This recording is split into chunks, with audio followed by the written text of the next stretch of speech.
This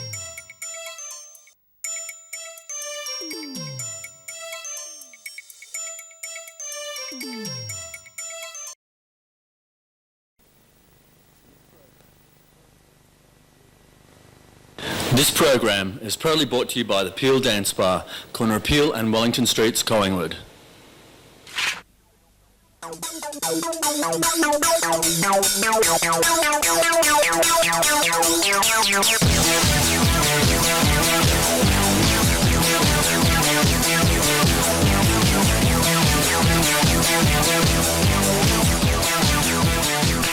Hey, welcome everybody.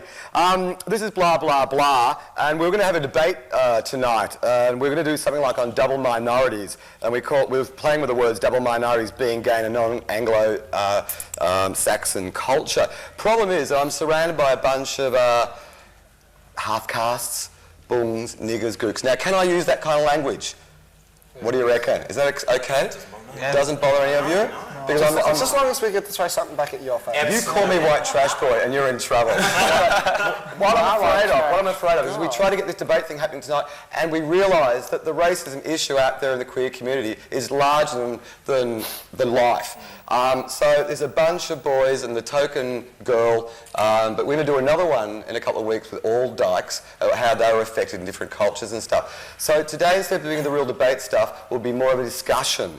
And hell, I'm going to start with Ashton. Who are you? Where are you from, buddy? Okay, well, I'm Polynesian, or should I say I'm from New Zealand, and I'm a Māori. So, what? A Maori. Or Maori. Some people say, you know, you hear the token Pākehā say Maori, but it's actually pronounced Māori. So, we knew that. Yeah, I bet you did. But anyway, I just want to say that I'm really glad that we've actually got this type of show together, because we've got such a diverse cultures here, and we can hopefully we'll learn something about all the different cultures that we have on this panel, and I guess it's about all of our stories and where we've come from. And I just want to tell you a little bit about my background, and again, I'm from New Zealand. One of the things, and I think a lot of people would remember Once We're Warriors, and that was such a powerful film, and I think it affected a lot of people's lives, not just in my own life, but in the broader sense of the community. That type of stuff was happening with my parents when they were growing up in New Zealand, and it was something that was just fairly normal, and if you don't know any better, then that's the type of thing. Well, what happened to people like, you know, white trash like me that can't afford to go to the movies? What exactly happened in the film? Well, shut up. a lot of it was focused around a family, and one of the characters was Jake, and there was a lot of violence that was going on. I mean, there was lots of fighting and domestic violence, and there was a death in the family, and that impacted not just the immediate family but also the extended family. So when I was growing up in New Zealand, I saw that in my own life. But how did that affect you about coming out? Because you're out to your family. Yeah, I am. I've been out for quite some time, and when I told my parents, it was my mother that I told first, because we've got such a close connection, and I remember the conversation that we had. Mummy's boy. Yeah, I was her favourite, if anything, and my mother always thought when I was growing up that I was the special one, that I needed all the attention, and yeah, that's true. And I was the girl of the family. Yeah, that's right. Even my older sister said to me, you know, you should have been the girl and I should have been the boy, because my older sister, she's quite butch, and here I am, and you know, damn it, that type of stuff. But I'm not really. But only for show. But yeah. So what went down when you came out? Was there something specific they were accepting, or what? Because you had to come to terms with the racism, but they were quite accepting within your family. Absolutely. Yeah. Okay, that's Ashton. We want to come back in a second, because I can't see what David's holding up in this light. That's okay. But before we do, I want to come over to Warren. Sounds like an Australian English name to me, Warren. Yeah. You're Thai, and you're studying here, doing a master's PhD or something like that, because you're so wealthy, paying, what, $11,000 a year to study here, which is just outrageous. Your family does or doesn't know that you're gay? No, they don't. Well, because, I don't know, it's just the Chinese family. I think they're kind of like very conservative. And we've been brought up like, you know, not kind of friends with your parents, but you have to respect them. And I'm the youngest one, and there's a big gap, the difference between, you know, the parents and the child. especially the youngest Can I just one. ask, so how's that affected your life? I mean, you're here in Australia and you know, you're totally exposed to a different culture because Yeah. I think for, like, especially for me when I came to Australia, it was like, oh, this is what, the whole lifestyle was totally different. It's totally different, and you feel the sense of the community here, which is, it doesn't really exist in Thailand. You can get, sex. We got a lot of bars, and saunas in Thailand, but you just can't get, all the sex, but it's just, you doesn't have the kind of, We don't go to your country for sex. We go there for cultural reasons. Warren, trust us. But whereas, it's so readily available here in Australia. Yeah. We do not go for sex. We go to see the people and meet the food and... Okay, I try to believe that. We are not rice queens. There is no way. So I want to come back, and before we go back into Thailand for a second, which I think we're going to do later on, Storm, you're a bit of a half-caste. Where are you from, buddy? Well, born in Australia, but With a name like Storm? my mum's a hippie, what can I say? No. My mum's Anglo-Indian descent, brought up in India, but very much in an English area, I guess. She went to a Catholic English school within India. Was the area that you're living, was it very prominent? I mean, because obviously it's fairly segregated over there. And The class system there is very strong. Sure. And a lot of the people that my mum would have associated or did associate with when she was growing up were other British nationals or people who were associated with British companies. So for you to come out, it was a lot easier for you? Definitely.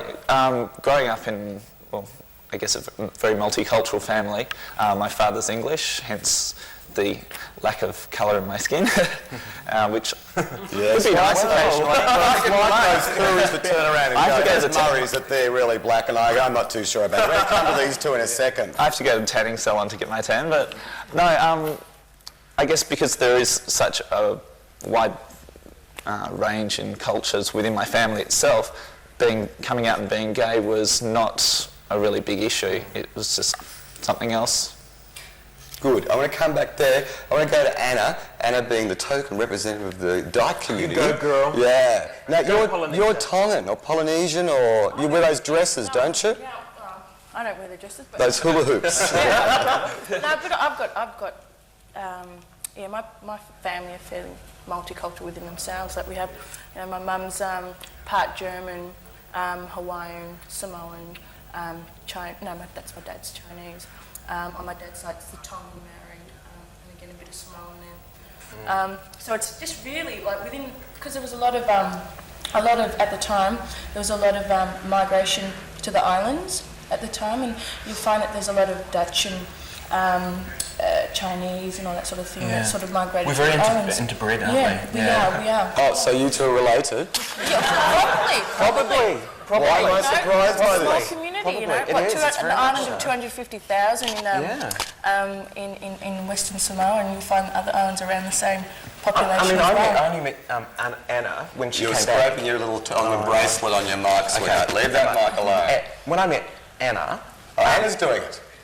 Someone's scraping. We'll sort this out in a second. They're not good with technology, this crew. Keep going. Right. Fellas, technology. when I met Anna, immediately we had a connection because of our Polynesian backgrounds, and there were so many things that we had kind of humor, experienced. sense of humour. That's right, sense of humour, the things that we had gone through in our own personal lives. It was great. There was an automatic connection. Good. Listen, who we hadn't introduced are the real landowners. We're the invaders, the whole lot of us. Let's start with Glenn on this side and Clinton on this side. Now, Clinton is quite a famous artist, a famous painter, just because he's good at doing dots, you know what they're all like. Don't do dots, you don't do dots. So we'll go to Clint first, then into Glenn. Clinton, being a Torres Strait Islander? Yeah, and Aboriginal from northern Queensland. But grown up here, born here, and my family's been here for over 40 years now. But my mother came down from northern Queensland to get away from the oppression there that existed in that area, and married her first husband, was a white man. Really? Disgusting. And ended up marrying like 3 times and having 7 children. Oh, they do that. Over from the 50s to the 70s. So We're all different. I come from a family of 7, so we're all very different from different age groups and what have you. I have a lesbian sister also. Yes, she's very well renowned in the leftist scene in Melbourne. In fact, we're going to get her on in a couple of weeks' time too. Yeah. She doesn't know it yet, we'll let her know. So, what about coming out as a black fella? Well, it was just like, yeah, we all knew, and thanks for telling us. No surprise. I think I was just born that way, Yeah. So, like you are. And I guess some people are more noticeable than others. But it's pretty hard in the Fine. Aboriginal community. It's less acceptable, isn't They're it? that way inclined. Isn't it harder to come out in the Aboriginal community than the white community? That's the theory. I think it's because you've got so much happening. There's so much racism. There's so much homophobia from both sides that you have to deal with. And the racism on top of that as well, and then acceptance of who you are and your, where do you fit in your community, within the community. Like, because you're black and gay. Yeah. It's a whole lot of shit. There's a shitload of stuff that you have to deal See, with. if Anna was a cripple, she'd have all angles covered, really, wouldn't she? So did you find with did you guys have any influence with religion in your families? Because that was a big thing, which was just made it hellish for me, I think. So you had religion. Glenn, did you in your family? The missionaries didn't get to your side, thank God. No, but seriously, you told me to fuck off again. You're out of this country. You're out of this country. Quite seriously, who had religion? Yeah. You little islanders crew did. Definitely. Queensland? Definitely. Definitely. Right. Listen, we're going to be going out shortly, but I want to come back to it now, and talk about real racism that exists in this community and what we can do about changing it, because we're just these kind of people without killing people, because we're not supposed to. Religion in Thailand? Well, most of them are Buddhists. But your family? Yeah. And my family, yeah. Well, we are Buddhists. So Buddhists are supposed to be more accepting, aren't they? Right, Queer yeah. I people guess it's supposed more to like be? a philosophy more than the religious, I think. And we're very tolerant about everything, So that kind of, I don't know, because the religions, it just make us very tolerant in every kind of things. We don't have gay bashing and we don't have hate crimes or that kind of stuff in Thailand. Sounds boring, really, doesn't it? We're going to come back and talk about walking down outside the Peel, of course, where you don't get gay bashed, but you do in Commercial Road because they don't sponsor us. We're back after this break. Thank you.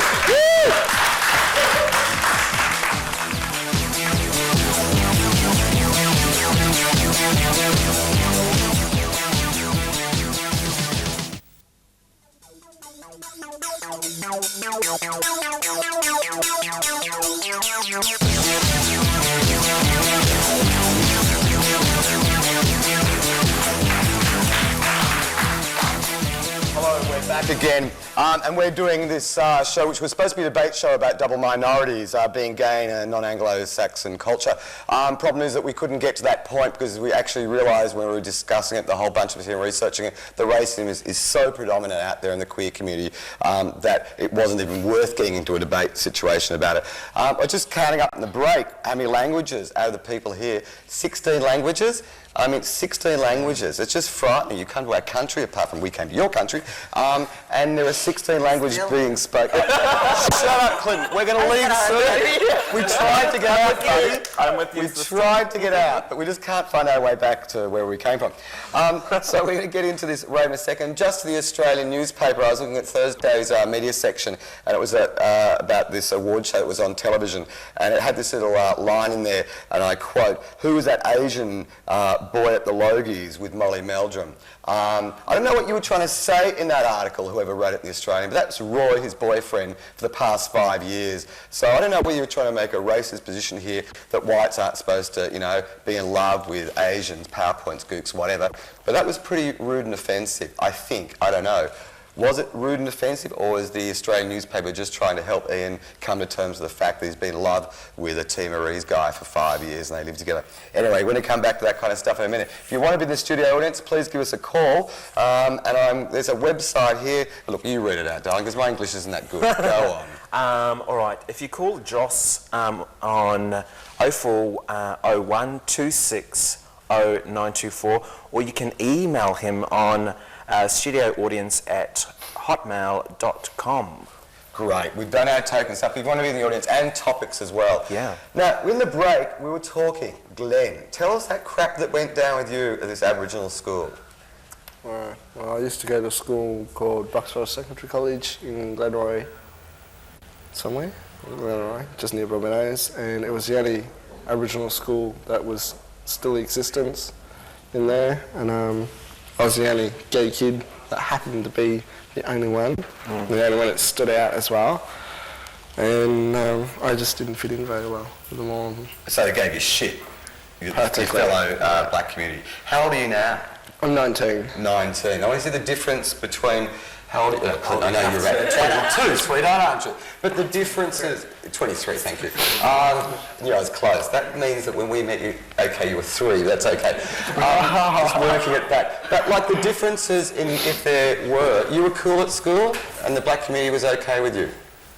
Well, school's another whole other story. Okay, tell us the dirt. But I was the only Aboriginal Islander Indigenous person in the school. Where was this? This is in Lawler, or Laylor, named after Peter Lawler.